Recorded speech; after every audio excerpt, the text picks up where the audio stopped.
You're listening to the Pace Radio Network here at paceradio.net.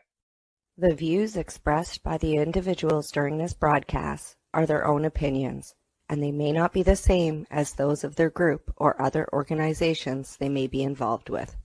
All medical advice during our broadcast is not a medical opinion and should be checked with your medical physician.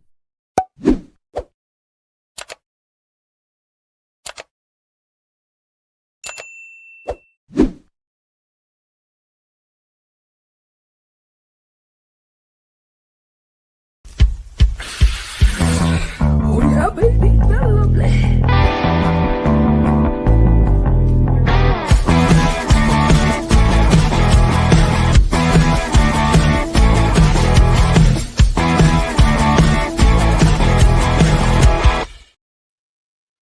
Good morning and welcome to Psychedelics and Cannabis Educational News for March the 12th. We're live here at paceradio.net, 420pace.ca, and a good morning to Rev Cindy. How you doing? Good morning, Al. I'm doing well. How about yourself? I'm not doing too bad. I was outside this morning, a little chilly than normal, but you know, we live in Canada. We get warm, cold. Oh, especially this time of year, right? When I was out in Ontario the last time for my my great aunt's funeral, like, I mean, it was 21 degrees the day of her funeral. 21 degrees in and where was I? I was in Dundas, Ontario, for that. Right. 21 degrees. Crazy. And yeah, it was a nice, warm, great weekend. And yeah, now we're back in the cold. And we actually we've got, I think it's 20 centimeters of snow in the forecast this week. When it hits us on Monday, it's going to be rain. 50 millimeters of rain predicted for Monday. Yeah, well, yeah, it's that time of the year, though. So it is. We live in Canada. We got to expect it. So. Yeah. All right, anything new before we get into the news? Oh, yeah. I'm smoking this great hash joint that's got me choking. All right. Was it the one we were discussing before the show? It must be. Yes. Yes. Thank you for bearing with me during my choking of that hash All right. Now, I don't know when you lit it, but just out of curiosity, have you been able to sort of time it? See how long that joint lasts? About 17 minutes for me to sit here and smoke it alone. 20 minutes, basically, in there. That's good.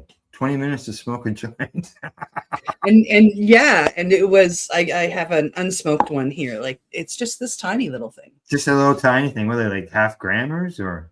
Half gram joints, yeah. Half gram joints. And it takes you 20 minutes. Oh, half. Yeah, I got to find them. Yeah. All right. And for any of you that loved hash in the 80s, this joint, when I the first time I lit it, like, I mean, it took me back to the 80s. Like, we're talking old school hash. It was beautiful. Really? Yeah, that means I gotta find it.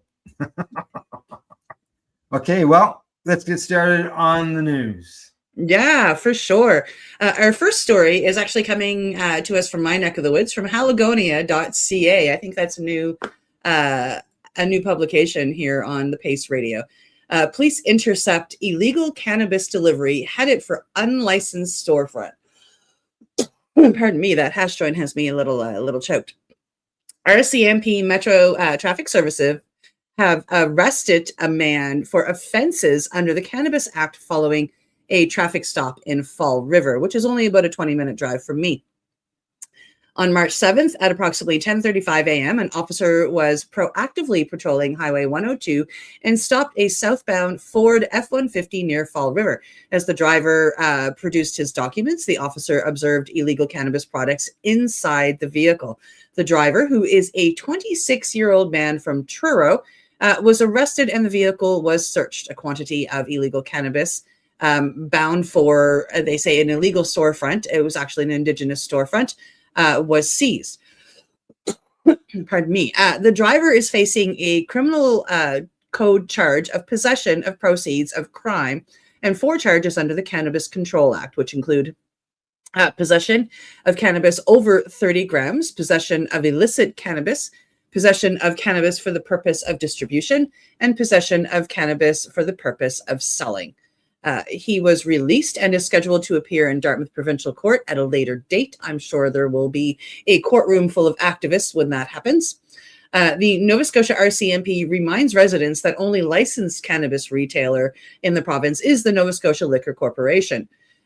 Products from illicit or Indigenous storefronts are unregulated, they say, and may pose health risks, they say, they being the government. The RCMP continues to enforce cannabis laws with a focus on public safety.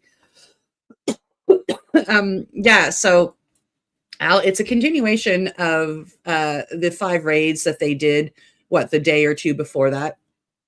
Yeah, they're trying to get cannabis before it gets to the store. That's what happened in this situation. Yeah. Obviously, by the looks of it, or by the sounds of it, the driver's big error was the fact that it was visible to the police officer. Yeah, they were able to see it in the back seat or Right. whatever. Yeah, Yeah. so it's kind of annoying, where it was and the direction in which it was heading and where the gentleman was from. I'm pretty sure I know the group of stores that it was going to. One of those stores, our little tiny green Right. 0.1 Yeah, mile here. Everybody knows that the stores aren't stocked full of product that they're actually manufacturing themselves. Stuff is brought in. Yeah, from other Indigenous growers. So, I'm pretty sure I knew where it was coming from and where it was heading. And, it's just sad to see all of this happen and the lies that continue to get spread about Indigenous cannabis. Yeah, and I'd really like to see them be able to have their own setups, like their own system. Yeah. The Indigenous system. Yes, they could join our system, but they have their treaty rights and so on and so forth. So. Yeah. And, like the government, if they really want to get involved, we can send everything for testing to a third party, somebody that's not the government, somebody that's not Indigenous, and we'll have them test all the products. Let's not tell them, what is what. Let's just send it to them blindly and they can test them and tell us what's got pesticides in it or not. Yeah, exactly. Yeah. All righty. From that story, we'll move on to our next one. This one's coming to us from StratCan, and the headline there says Ontario cannabis stores forced to drop the word dispensary despite consumer preferences. Yes, some cannabis retailers in Ontario say they are being told to remove any use of the word dispensary from their websites and online storefronts.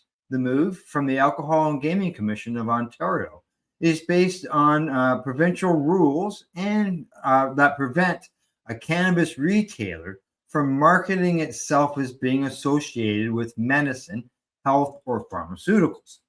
While the word dispensary has traditionally referred broadly to a place where medicine is dispensed, similar to a pharmacy, cannabis retailers in the province point out that the term has become synonymous with cannabis stores in the average consumer's mind in recent decades. I have to completely agree with that, particularly with the rise of cannabis stores in Canada and the US. Now, such enforcement actions, they say, only serve to hand customers back over to the illicit market while not actually protecting the public. Lisa Bigioni, I believe that's how I say her name, hopefully, the owner of Stoked Cannabis with 5 locations in Ontario, says she's recently received an email from an inspector at the AGCO who said the agency was aware that many cannabis stores in the province have been identifying themselves as a dispensary through their premises, website, or other media outlets, such as Google, Facebook, and Instagram. She says that she understands where the concern comes from, but feels that it's not taking into account how the word is used in Canada, as well as among American tourists who come into her stores, and how legal cannabis retailers have to use terms to ensure that they show up in consumers' online search inquiries.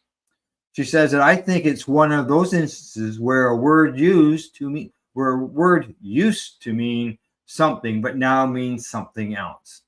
Now, just so you know, the specific rule that the AGCO is enforcing is in the advertising and promotion section of the Registrar's Standards for Cannabis Retail Stores, which states that advertising may not be associated with medicine, health, or pharmaceuticals. Such rules, of course, do not apply to those selling cannabis outside of Ontario.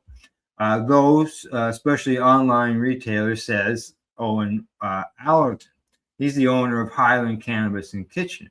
Now, he says his store was contacted about a month ago by an inspector with the AGCO, who was newly tasked with looking at licensed retailers' websites. Now, and like Lisa Stokes, he says he's sympathetic to the underlying reason for policing of the term, but also points out that the terminology has changed. He says that the challenge is that the entire consumer base in North America uses the word dispensary interchangeable for cannabis stores. Now, one of the top search terms, bar none, in Ontario for people seeking a retail store dispensary near me is what he says. That's the word, dispensary near me. And goes on to say that not even the word cannabis. Now, just because the government has it in their mind that we are licensed cannabis retailers does not reflect what the language and terminology consumers are using. And the primary path of all this is through e-commerce. Now, in an email to StratCan, the AGCO communications team said this is not new enforcement and that the AGCO has consistently enforced this standard since the launch of the legal retail market in 2018, 2019. Well, Cindy, they're going after our words, our terminology. Yeah, like when I was down in Mexico, when you to Google and research and look up the dispensaries down there, you had to use the numbers 420. Oh yeah. When I was in Amsterdam, you had to use the word coffee house. So every place, I'm like, not that I've been a lot of places, but I'm discovering that every place I go has a different language for what it is. Here in Canada and in the United States, I'm getting ready to go to Hawaii. The word is dispensary. Yeah. It has always been. And no matter no matter who we're talking to, no matter if we're talking about legal or legacy or indigenous, whatever you want to call it, the word is dispensary. Yeah, and I see we got a comment from Alaska, Andy. He says that Alaska doesn't allow retail to be called a dispensary. That's basically the same thing here. This is what Ontario is saying. So I did do a search on the word dispensary. What's the word dispensary mean? And they say here, a dispensary is a specific room or office within a hospital, school, pharmacy, or clinic where medications, medical supplies, and sometimes treatment are prepared and distributed to patients. It acts as a pharmacy or a specialized clinic, often managing outpatient care or providing, in some contexts, legalized cannabis products, is what it says there as well. Well, it's also like, it says that, and I heard what you said, but I mean, if I go to the QE2 in Halifax, which is like one of the main hospitals in Halifax, and I go in and a doctor prescribes me something, what they tell me to do is go to the hospital pharmacy over here. They don't use the pharmacy. They tell you pharmacy. They don't tell me to go to the dispensary. Take your prescription into the pharmacy. I've never been told to take my prescription into a dispensary. I mean, this is taking me back, not that I was alive then, but it's taking me to that reefer madness thought of, insisting on calling cannabis marijuana and using it derogatory. It's like you say, like they're trying to govern our words. And this can also go outside of cannabis to book burning. They're trying to govern how we think and how we talk. And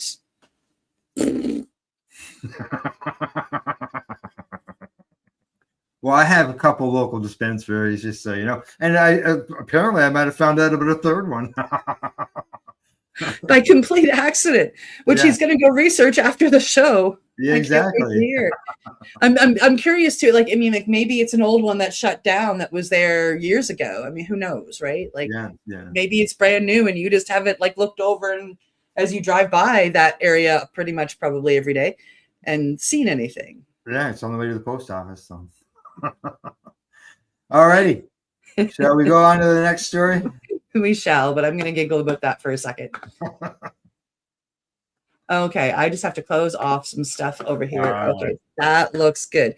Okay, yes, on to the next story. It is coming to us again from StratCan, and it says cannabis company calls on Ottawa to postpone controversial medical cannabis cuts for veterans.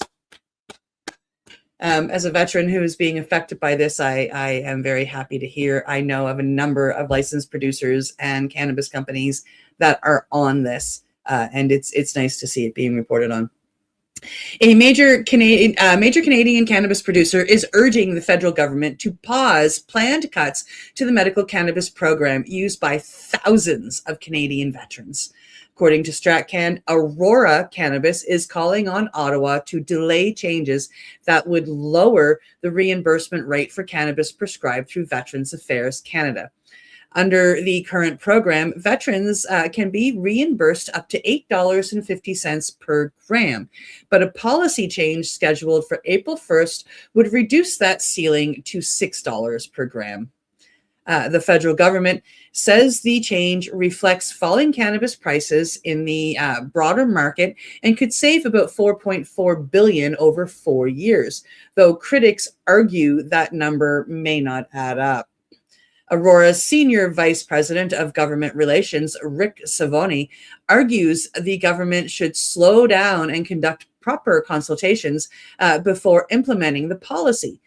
He called for a formal consultation that includes veterans, clinicians, patient advocates, and licensed cannabis producers. Involve the people that are involved. The company is also urging Ottawa to conduct a health impact assessment and ensure that veterans currently relying on cannabis for medicinal treatment don't suddenly lose access or face disruption in their care. The program itself has grown dramatically over the past decade. Veterans Affairs Canada has reimbursed over $1 billion worth of medical cannabis since 2011, with tens of thousands of veterans now authorized to access the treatment. For many veterans, cannabis is used to help manage conditions such as chronic pain, post-traumatic stress injuries, and sleep disorders. Advocates say sudden reimbursement cuts could force patients to switch products or reduce their treatment.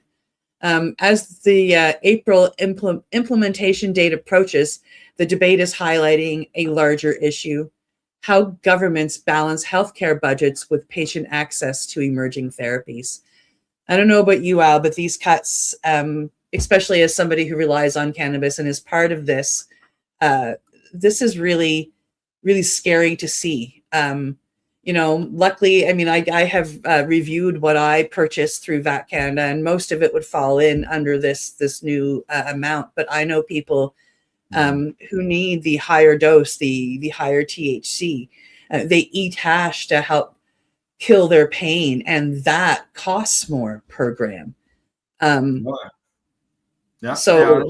to take this away from them, when as well as like veterans who have served, what they get afterwards, their payments after they retire, the retirement fund isn't what you think.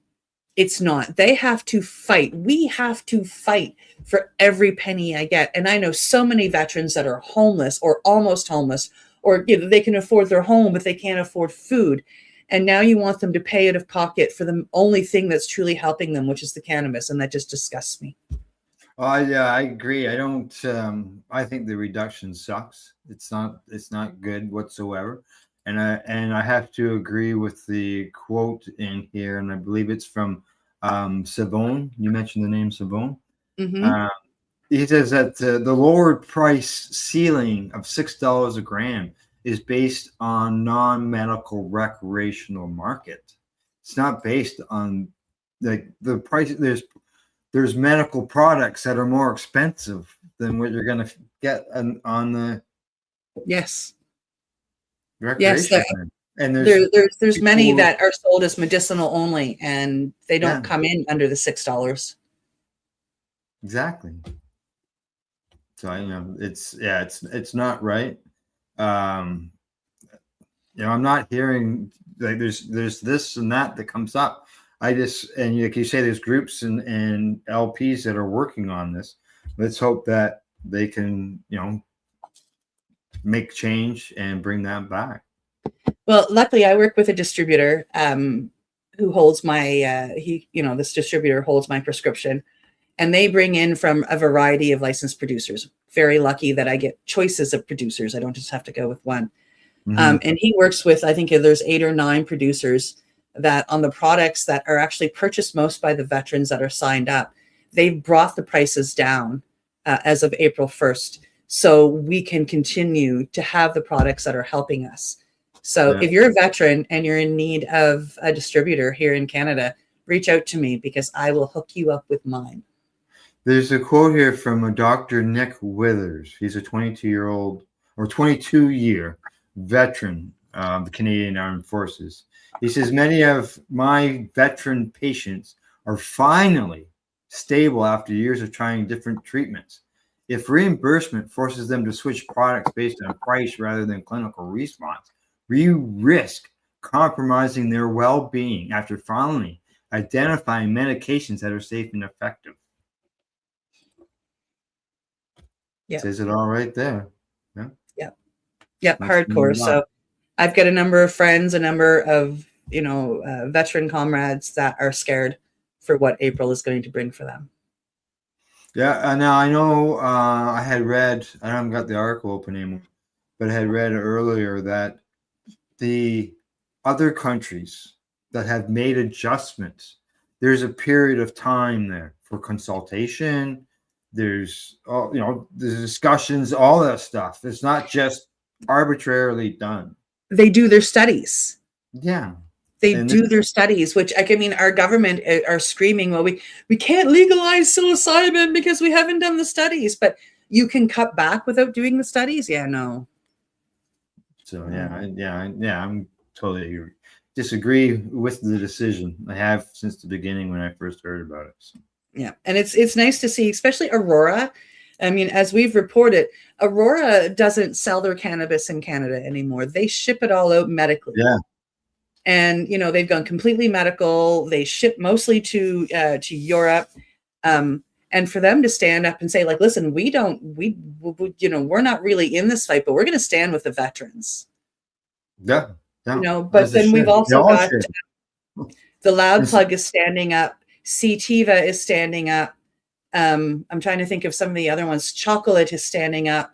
There's a number of licensed producers that are standing up and they don't agree with it. And they're working hard to reduce their prices for the medical side for the veterans so it can fall in underneath. So huge shout out to all the licensed producers that are doing that. Huge shout out to Aurora for challenging our government.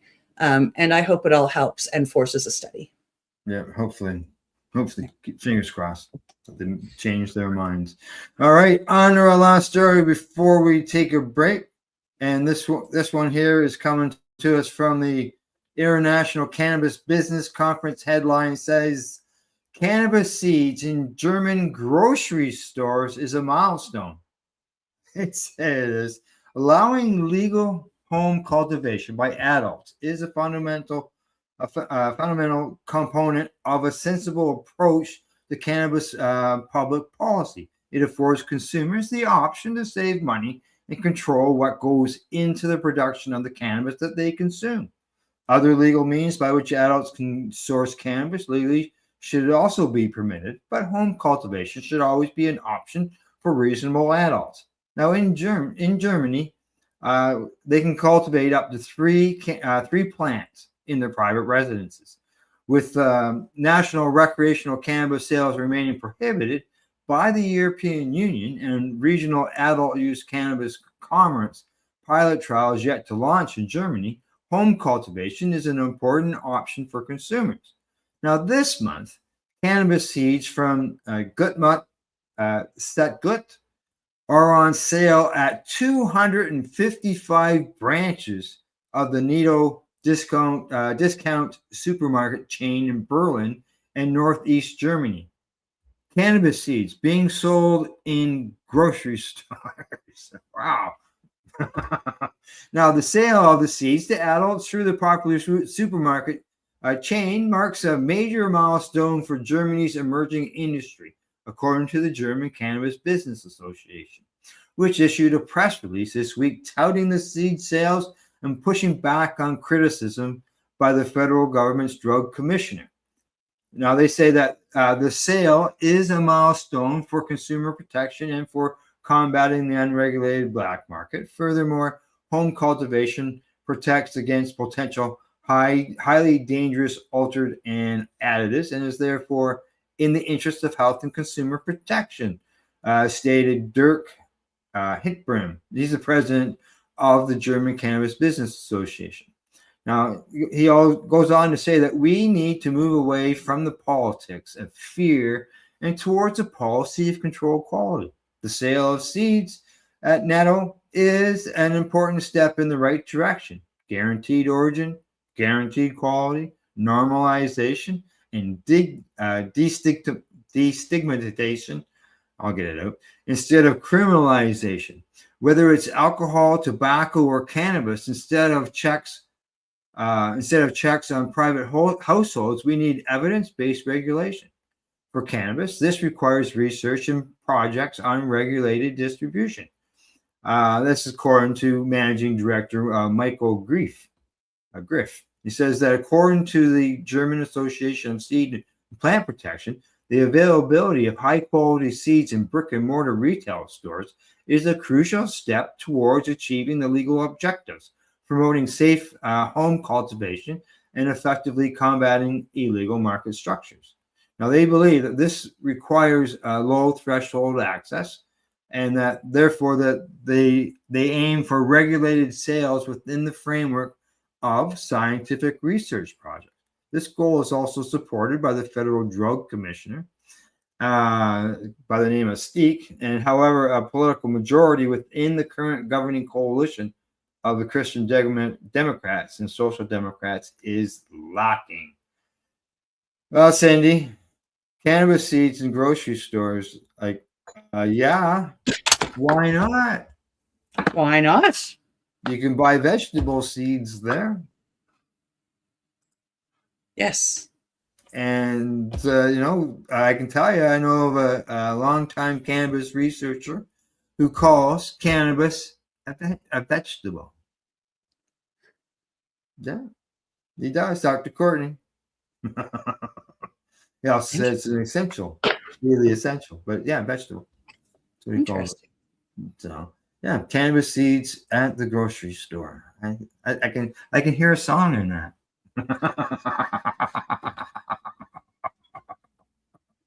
It's hilarious. Yes, yeah. All right. Anything on that story before we go to break?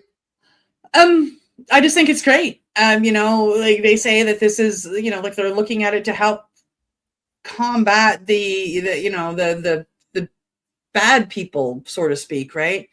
If we can get this out there and make it normal, I'm like, fuck yeah. Sorry. I like the idea of normalization. The normalization, the destigmatization. Jeez, there I go. I finally got it out. It's a big word. It helps to reduce that. Like, it's win-win-win as far as I was concerned. So. 100%. Yeah. All right. Time for us to take a 3-minute break and for everybody to hear from our sponsors. And we will be back in about 3 minutes. Talk to you shortly. We are people advocating cannabis education here at paceradio.net. Limestone City Hydroponics is Kingston, Ontario's hydroponics shop. Take your growing to the next level and create the optimal environment with a tent kit, or maximize your yield with an ebb and flow flood table kit. Either way, Limestone City Hydroponics has more sizes and options to fit your needs.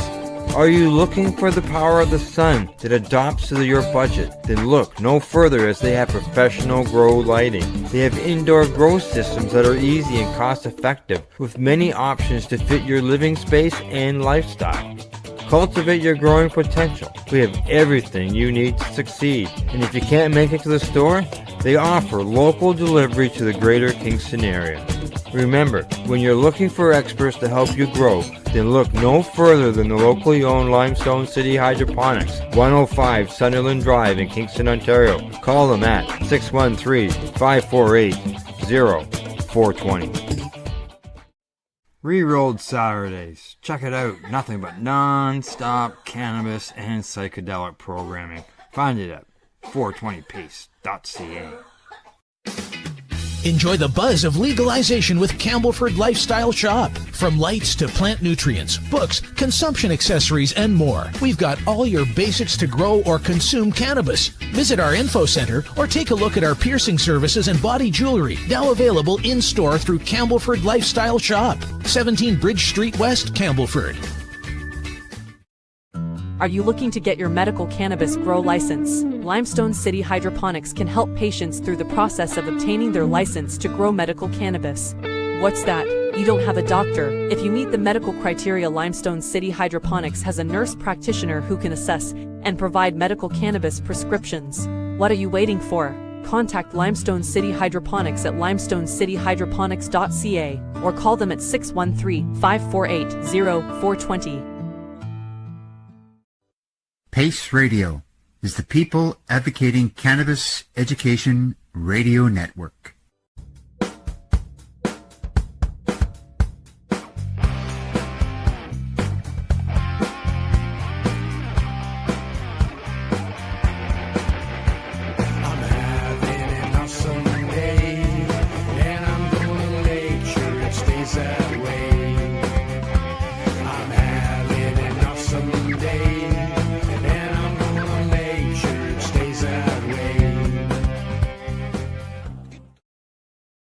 You're listening to the Pace Radio Network here at paceradio.net. Hey, we're back, we're live, and we have more stories for you. You know what, Cindy? I never even thought about telling everybody today. Well, maybe I'll back up a little bit. At the beginning of the show, you talked about a news source, which was the first time that news source had ever been used on the show. In our second half of the show, we're going to talk about something that we've never discussed before on the show. We're going to talk sex. But before we get to that,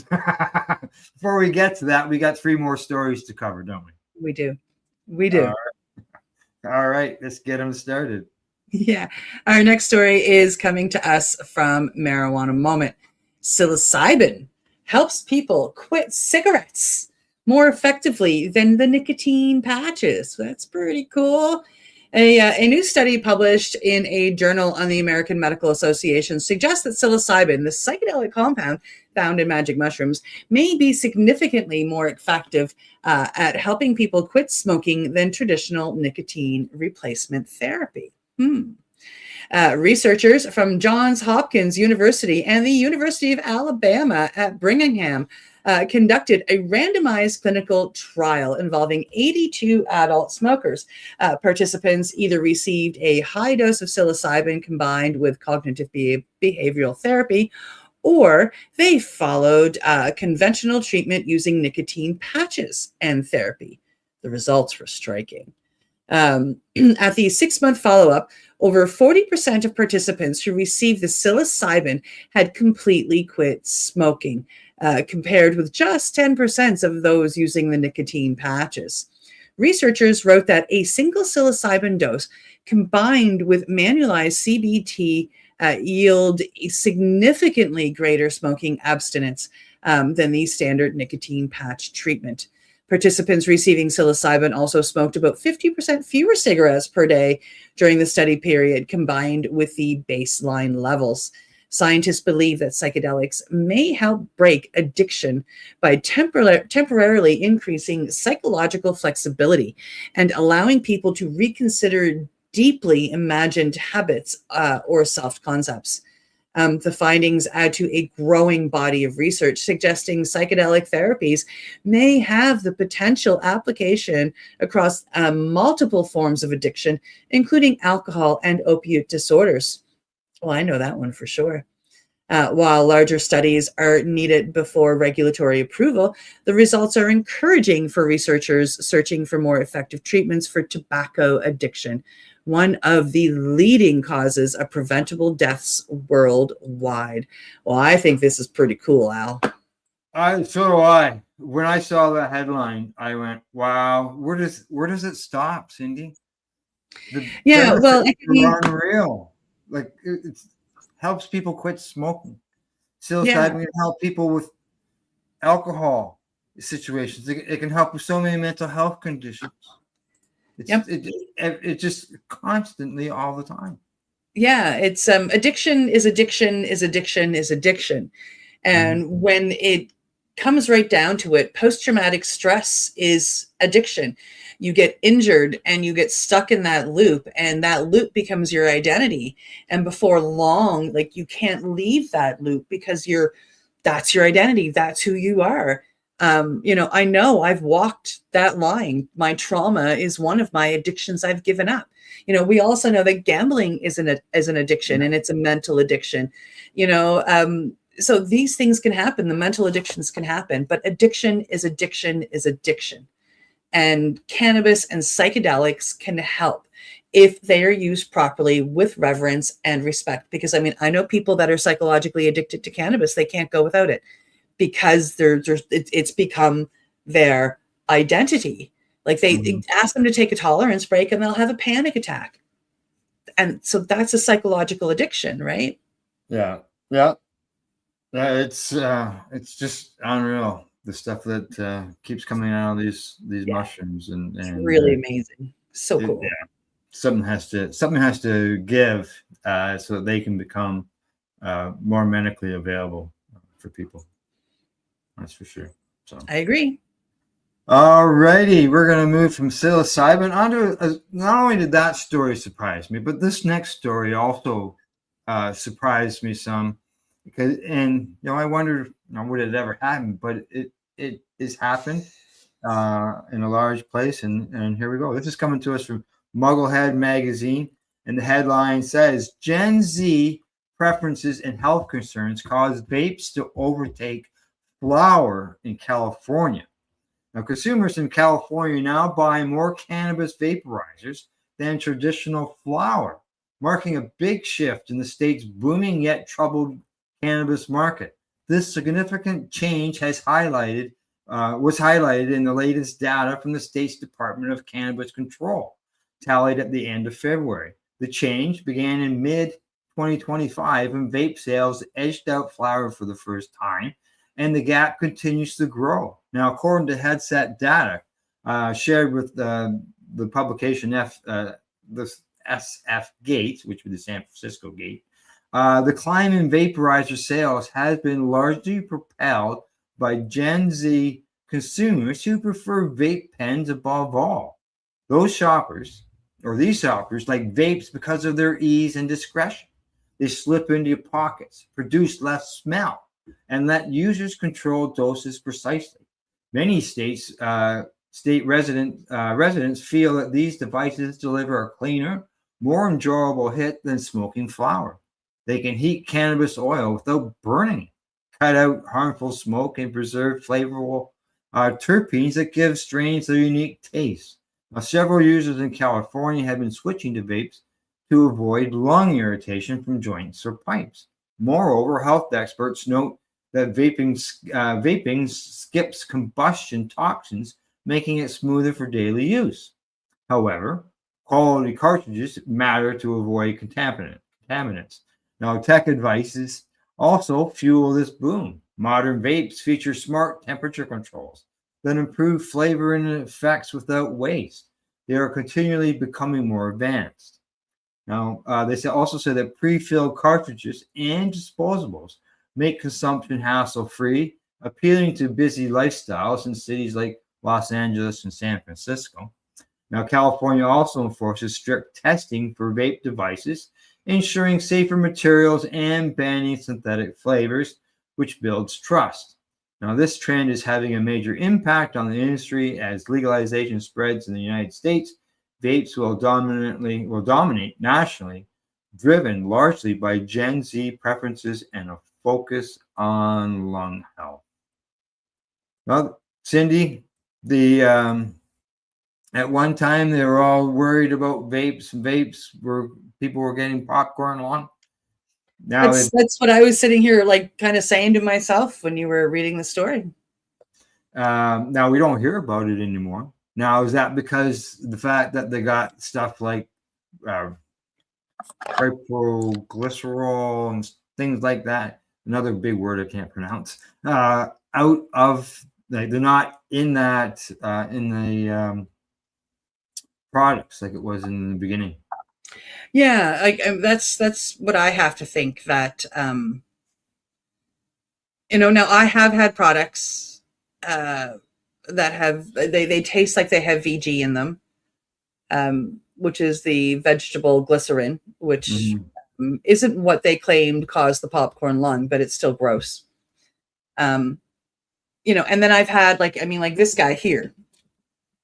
This is when I haul on this one, it tastes like I'm smoking the flower. It's great. I've got the right battery that can get up to the right temperature to give me the vapor that I want. So I, not just on the inhale, but on the exhale, I feel, and it gives me that illusion of smoking a joint. There's no vegetable glycerin in it whatsoever. There's no, none of that other one that we both hate saying the word for, the PG, but we'll call it PG instead of actually trying to say the word. Yeah. It has none of that. This one's pure live resin. Yeah. That's what when I grab them, and it's, as they say, it's the smell, the reduction of smell, the convenience, all that type of stuff that they were talking about. Yeah. And it was something I thought like pre-rolls would jump ahead, eventually ahead of flower as well, because of the convenience. And that's what carts are. And they mentioned about, adjusting temperatures. The one I got tells me how many puffs I've taken on the thing. You don't realize how many you took until you actually count them. And when I looked at this, it says I've had, on this one alone, never mind any of the other one, I've had over 3,000. I'm at 31 with my new battery.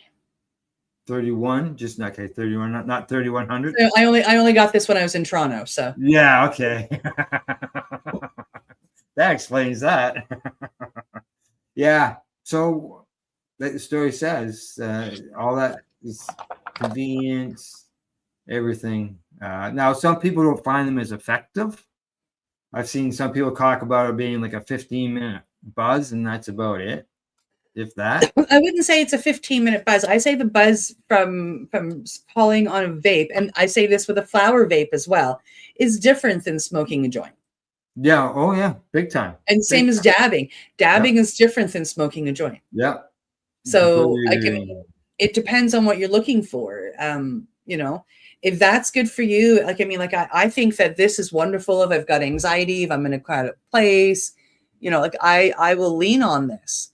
But if I have the choice, I go to a joint every time. Yeah. Like, I'm a joint smoker, but there's lots of reasons why I have those vape cartridges. So. Yeah. So, alrighty. That's that. Move on to the next story. It's my turn again, right? That's right. That's right. Okay. So coming to us from Leafy, this one is another one that was kind of near and dear to my heart. I was quite excited to see that this is happening over in Europe. London drug checking services are happening. They're calling it The Loop. A new harm reduction initiative in London is giving people the opportunity to test their drugs before they take them, with the goal of preventing overdoses and saving lives. Freak, yeah. The program is run by The Loop, which is a UK nonprofit dedicated to drug checking services and harm reduction.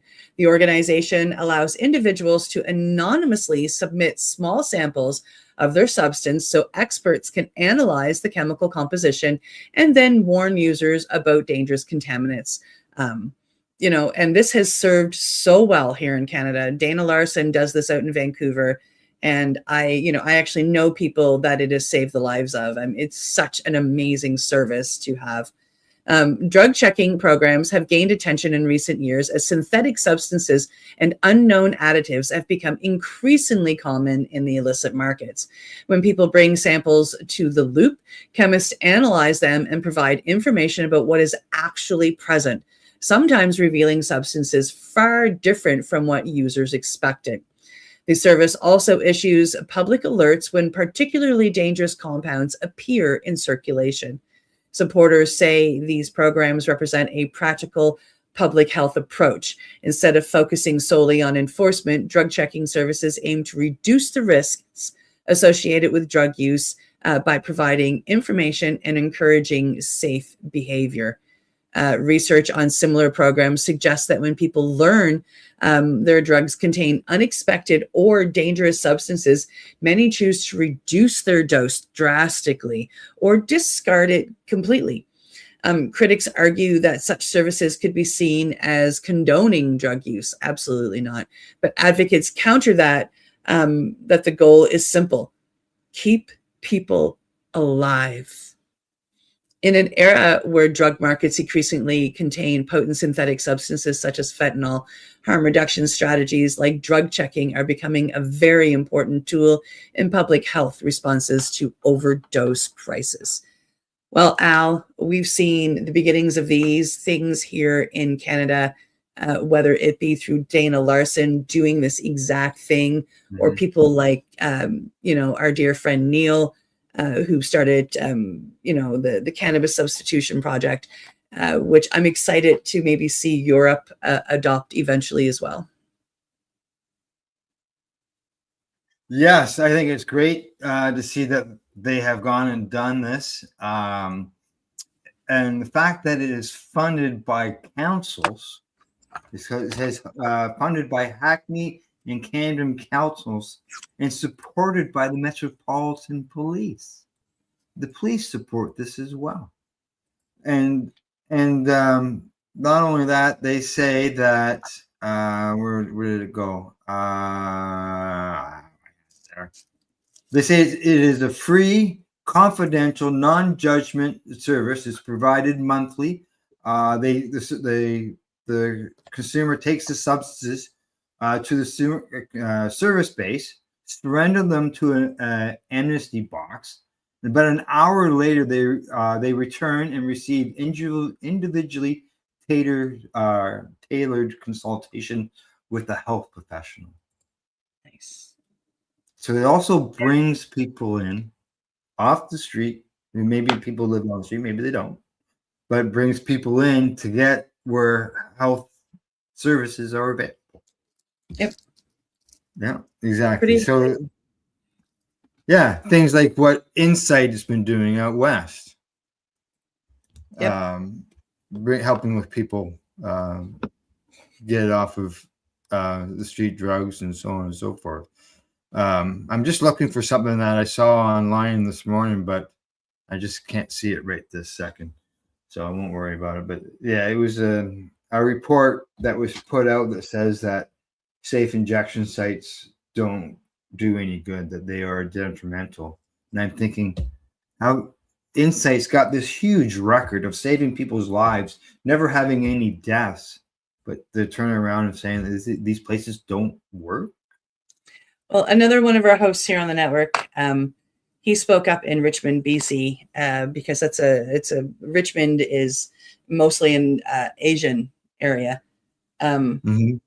And they're against the street drugs. They're against cannabis. They're against, and they view these safe injection sites as the same thing. So, the host that we have here that was there for this, he went and spoke up because he has family members who are, in addiction, and he supports these sites.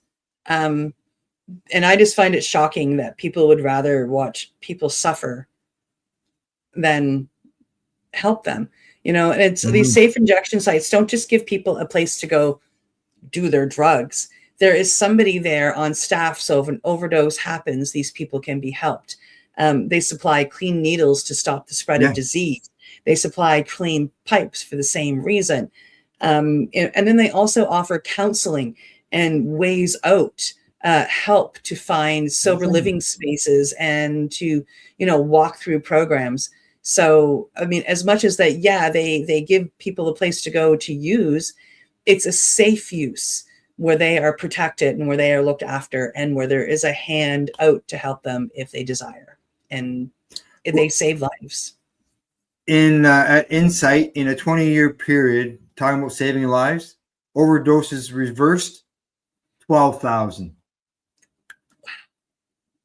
Yeah. 71,000 people were referred to services provided off-site. The total number of deaths on site, 0. But they don't work.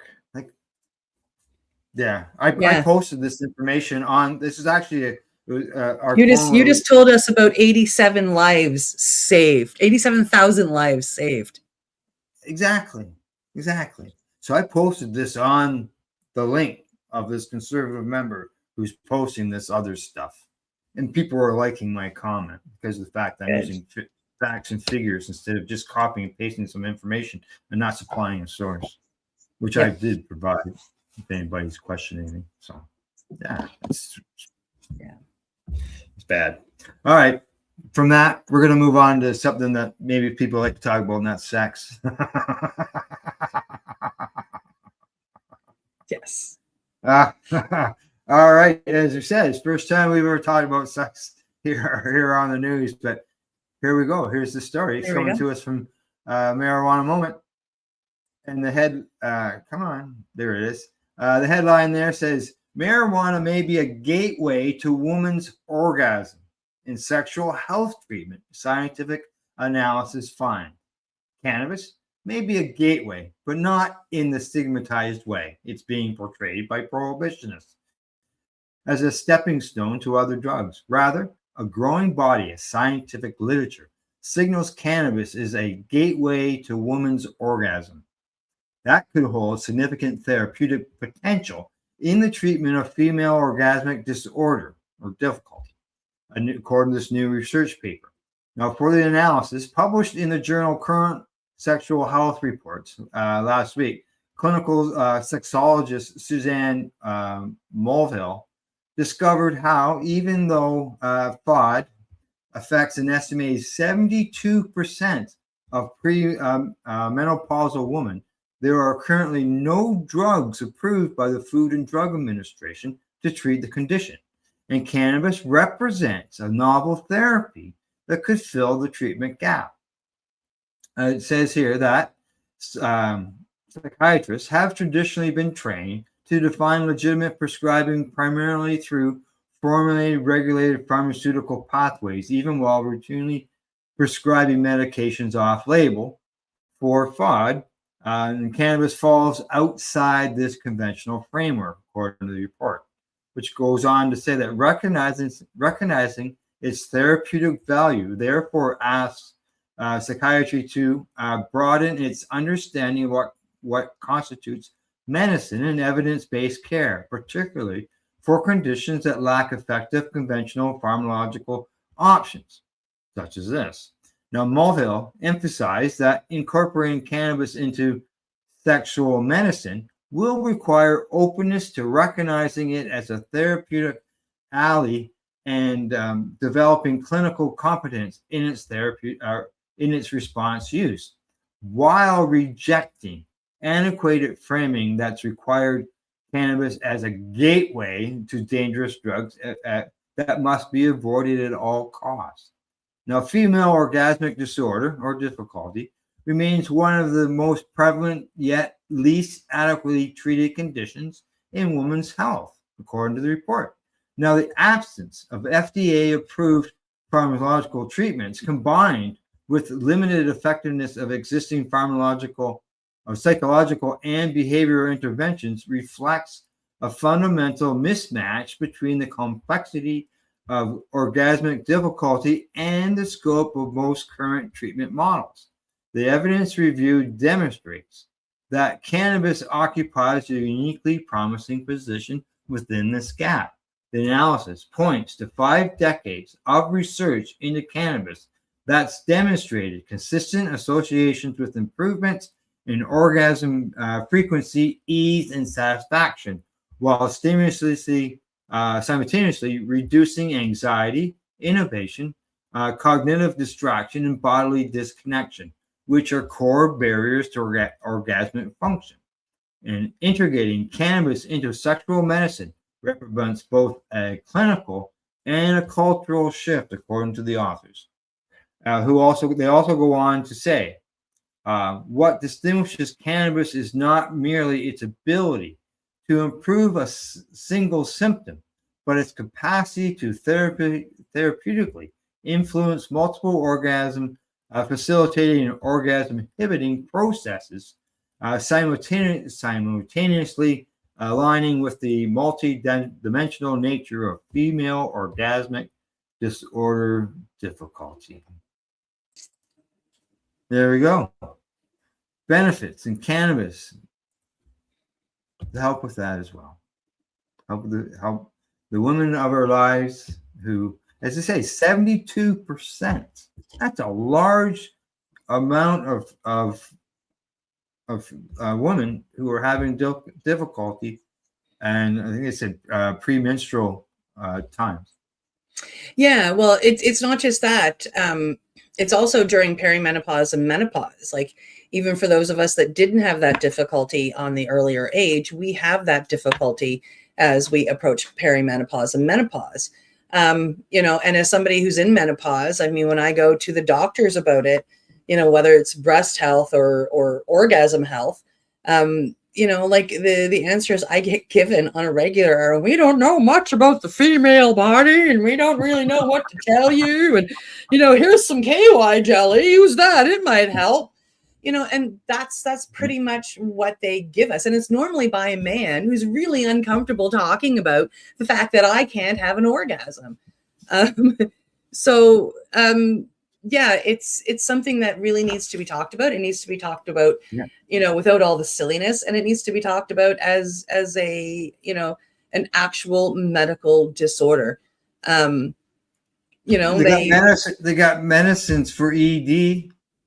Exactly. Guys suffer, you know, erectional dysfunction, ED. You know. But they also talk about anxiety with coming into sex and not being able to release for a woman.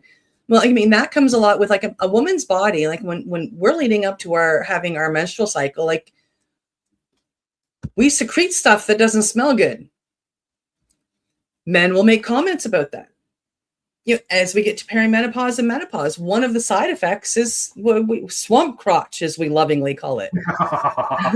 You know, and you know, that doesn't make a woman feel sexy or desirable. And we feel that if we release, it's going to stink more, and we hold back. And so these are things that our other halves, our partners, can help us with by letting us know that that's okay. And it's human nature. It's normal. These are things that women at different ages or times of their life go through, you know, and be loving and accepting of it. And it's something that can help from our partners, I think.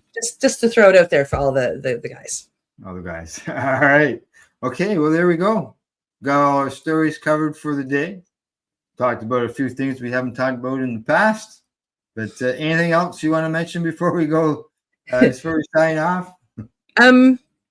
Well, you know, the Nova Scotia Psychedelic Society is at it again in June. We're going to be hosting a movie night at the Halifax Library, and I will definitely do my best to keep you all up on the details of where you can get tickets for that. Yeah, good. And just a little, I got a message yesterday. I have to get some more information, but I've been requested to participate in a meeting or a discussion with doctors about cannabis. Exciting. Yes. I'm going to be talking more about that with them tomorrow to find out what's going on. Thrilling. Yeah, exactly. So I was surprised. Hey, thanks for the invite. All right, that's it for today. Thanks go out to everybody for tuning in to the broadcast, and also to our sponsors, Limestone City, Hydroponics.ca, the Campbellford Lifestyle Shop, as well as At-Eze.ca. We will see you Monday morning, 10 a.m. Eastern. I think, 11 o'clock down there on the East Coast. And yeah, on the Atlantic side, 11 Bright a.m. and sunny, bright and early out west at 7 a.m.